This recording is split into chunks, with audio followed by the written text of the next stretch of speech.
اللہ تبارک و تعالیٰ نے قرآن پاک میں ایک آیت نازل فرمائی ہے، اور وہ آیت پورے قرآن میں سب سے لمبی آیت ہے، سب سے لمبی آیت۔ یا ایھا الذین آمنوا اذا تداینتم بدین الی اجل مسمی فاکتبوا، اے ایمان والو۔ یہ علماء اور مفسرین فرماتے ہیں یہ جو اللہ تبارک و تعالیٰ نے آیت نازل فرمائی ہے اور اس کی ابتدا جو فرمائی ہے، یہ اپنے بندوں کے ساتھ والہانہ محبت ہے اللہ کی۔ یا ایھا الذین آمنوا، اے میرے پیارے بندو، اذا تداینتم بدین الی اجل مسمی، جب تم کوئی معاملہ آپس میں کرو، وہ قرضے کا ہو، لین دین کا ہو، فاکتبوا، اس کو لکھا کرو۔ لکھ کے رہے گا تو تنازع نہیں ہوگا۔ تعاشروا کالاخوان، بھائیوں کی طرح رہو۔ وتعاملوا کالاجانب، اور جب معاملات کی باری آ جائے، جب لین دین کی باری آ جائے، وہاں بھائی نہ دیکھو، وہاں باپ اولاد نہ دیکھے، کالاجانب، اجنبیوں کی طرح معاملات کرو۔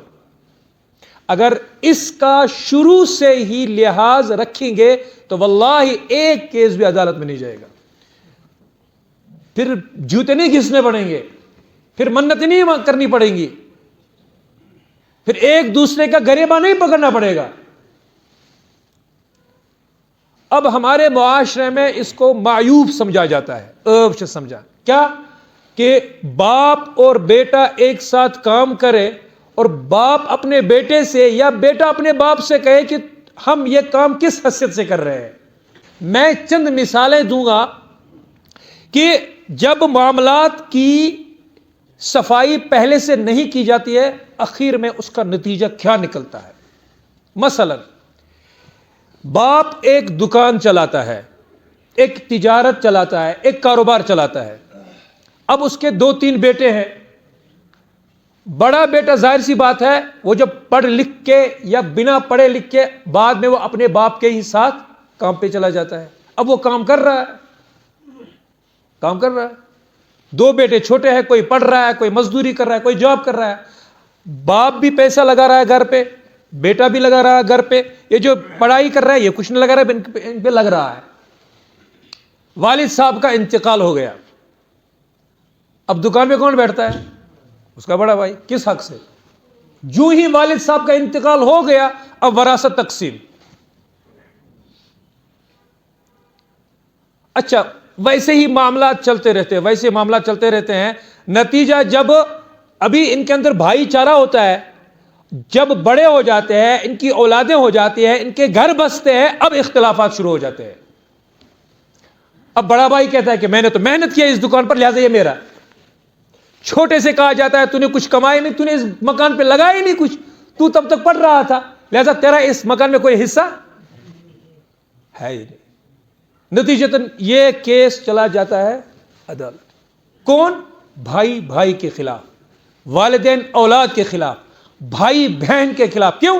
اس لیے کہ وہ جو ذرعی اصول دیا تھا نا اسلام نے کہ تعاملوا کالاجانب، اجنبیوں کی طرح معاملات کرو۔ یہاں پر یہ نہ دیکھو کہ یہ میرا باپ ہے، یہ میرا بیٹا ہے، یہ میرا بھائی ہے، میں اس طرح کی بات کروں۔ یہ انتہائی سنگین معاملہ ہے، اور یہ بہت بڑا دھوکہ ہمیں دیا ہے شیطان نے کہ یہ جو ہم کریں گے، معاملات کو طے کریں گے تو آپس میں اتفاق، بلکہ اتفاق اور اتحاد کی جو مضبوط رسی ہے وہ یہی ہے۔ اسلام نے اصول کوئی ایسا نہیں بنایا ہے۔ اللہ نے فرمایا اذا تداینتم یا ایھا الذین آمنوا اذا تداینتم، جب بھی کوئی معاملہ کرو اس کو لکھو اور گواہوں کے سامنے لکھو۔ جب ایک چھوٹا سا قرضہ 100-200 روپے کا قرضے پہ اللہ فرما رہا ہے کہ اس کو لکھو اور 2 گواہوں کو پیش رکھو، 2 گواہوں کی موجودگی میں اس کو لکھو۔ جب اتنا بڑا کاروبار چل رہا ہو، جب اتنا بڑا مکان بن رہا ہو، تو اس کے لیے کیا اسلام کو کوئی اصول نہیں ہے؟ اب یہ جو ایک بیٹا باپ کے ساتھ کام کر رہا ہے دکان پر، تجارت پر یا کسی اور جگہ، یہ معلوم ہونا چاہیے کہ یہ کس حیثیت سے کام کر رہا ہے۔ آگے چل کر پھر اسی کے مطابق اس پر جو ہے عمل ہوگا اور اس کی اب اور تقسیم ہوگی۔ اس کی 3 صورتیں ہیں۔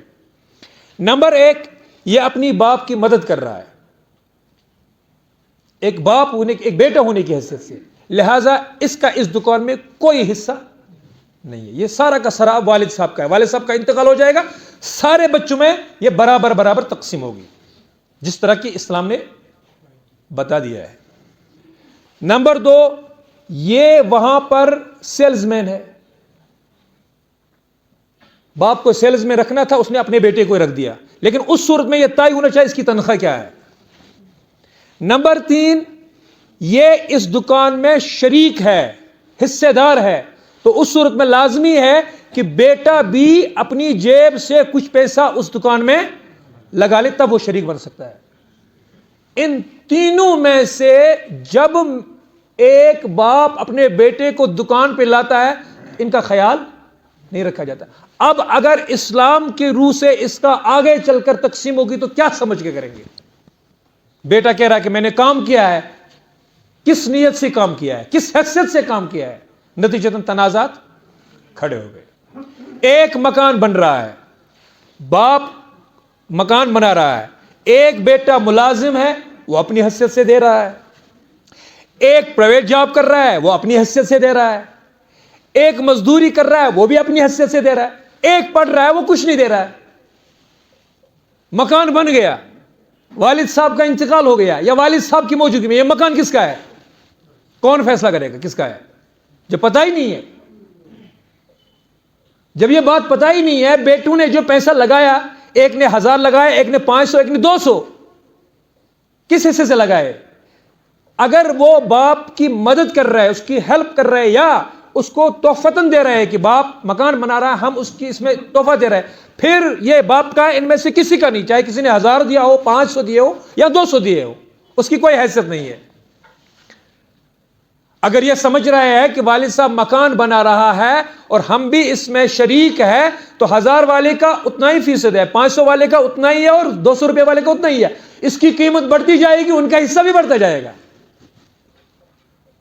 اب والد صاحب کا انتقال ہو گیا, مکان پڑا ہوا ہے, بڑا بیٹا کہہ رہا ہے کہ جب مکان بن رہا تھا میں نے اتنا پیسہ لگایا, اور جو بیچارہ پڑھ رہا تھا اس سے کہا تھا تجھ نے کچھ نہیں لگایا, تجھے کچھ نہیں ملے گا. بہنوں کی تو بات ہی نہیں, ان کو تو ہم ویسے بھی نہیں دیتے کچھ, ان کو تو ہم نے بالکل ختم کر دیا ہے, اور وہ یہ سمجھتے ہیں اگر ایسی زبان کھوج ایس دیو سا حص ایس گو معلوم ختم. تو یہ جو مکان بن گیا اب, جس میں سب بچوں نے اپنی اپنی وسعت اور اپنی اپنی بساط کے مطابق پیسہ لگا دیا, یہ مکان کس کا ہے؟ اب اس کا فیصلہ شریعت کے طور پر کیسے کیا جائے؟ اب کون کہے گا؟ اب بیٹا کہتا ہے کہ میں نے, ظاہر سی بات ہے, پنس اسلامہ, جو 1000 والا ہوگا وہ کہے گا کہ میں نے اپنے باپ کو قرضہ دیا تھا. کہاں لکھا ہے قرضہ دیا ہے؟ اور پھر اس پر لڑائیاں ہوتی ہے, پھر عدالتوں میں کیس چلے جاتے ہیں نتیجتاً. اور پھر ایسا بھی کبھی ہوتا ہے کہ والد صاحب کا انتقال ہو گیا, وراثت تقسیم ہی نہیں ہوئی, جو جہاں بیٹھا ہے وہ اسی کو آگے چلاتا رہا, ایک پشت چلی گئی, دوسری آ گئی, اب ان کو خیال آ گیا کیا وراثت تقسیم کرنی چاہیے. واللہ اس میں اتنی الجھنیں ہوتی ہیں, پھر مفتی صاحب کے ہاتھ میں بھی ڈور نہیں آتی. نتیجتاً اسلام کا جو خوبصورت اور حسین اور زرعی اصول تھا, تعاملوا کل اجانب, کہ معاملات میں کچھ نہ دیکھو کہ یہ میرا کیا لگتا ہے, معاملات میں اس کو دیکھو کہ یہ میرا شریک ہے. جب اس طرح سے زندگی گزارو گے تو کہیں الجھنیں نہیں آئیں گی. اللہ کے رسول صلی اللہ علیہ وسلم فرمایا, جس نے ناحق کسی کی ایک بالشت اتنی زمین کھائی, اس نے اپنا ٹھکانہ جہنم میں بنا دیا. پھر وہ تہجد کتنی نہ پڑھیں, کتنی نمازیں نہ پڑھیں, کتنے حج اور عمرہ کر کے کریں, لیکن اگر بہن کا حق مارا ہے, بھائی کا حق مارا ہے, واللہ جہنم کے دروازے اس نے کھول دیے اور جنت کے دروازے اس کے لیے بند.